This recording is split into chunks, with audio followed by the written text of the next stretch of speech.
Team বাসে সবার পেছনে তাওহিদ হৃদয়। ভ্রমণ ক্লান্তি কাটাতে হয়তো নিরিবিলি পেছনের সিটটা বেছে নিলেন, তবে পারফরম্যান্সের দিক দিয়ে নিশ্চিতভাবেই সবার সামনে ডানহাতি ব্যাটার। তার ব্যাটে ভর করে ৩ ম্যাচ জিতে জিম্বাবুয়ের বিপক্ষে সিরিজ বাংলাদেশের।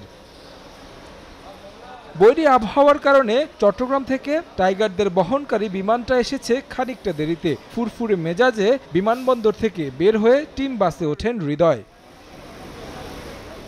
বিপরীত চিত্র লিটন দাসের। ৩ ম্যাচে অপ্রত্যাশিত পারফরম্যান্স, সবচেয়ে আলোচনায় আউটের ধরন নিয়ে। বিশ্বকাপের আগে মাথা ব্যথার কারণ ডানহাতি ওপেনার, তারপরও আছেন শেষ ২ টি-টোয়েন্টিতে। ঢাকায় বড় চ্যালেঞ্জ নিজের ছন্দে ফেরা। বিমানবন্দরে অবশ্য কুল ছিলেন লিটন। সানগ্লাস চোখে সবার আগে ওঠেন টিম বাসে।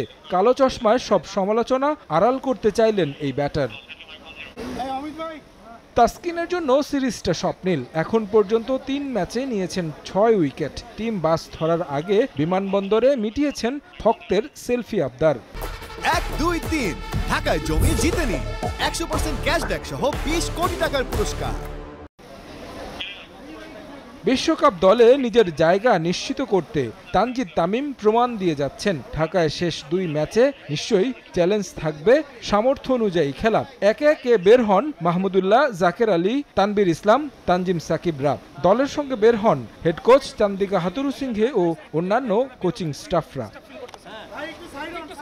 সবাই টিম বাসে গেলেও শরীফুল গেছেন নিজের গাড়িতে। যাওয়ার আগে অবশ্য জানিয়ে গেলেন লক্ষ্যটা জিম্বাবুয়েকে হোয়াইট ওয়াশ করাই।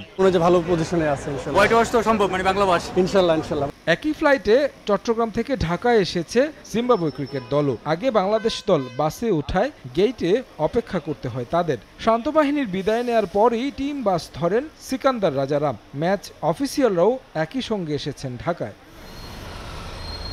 তারেক হাসান শিমুল, সময় সংবাদ, ঢাকা।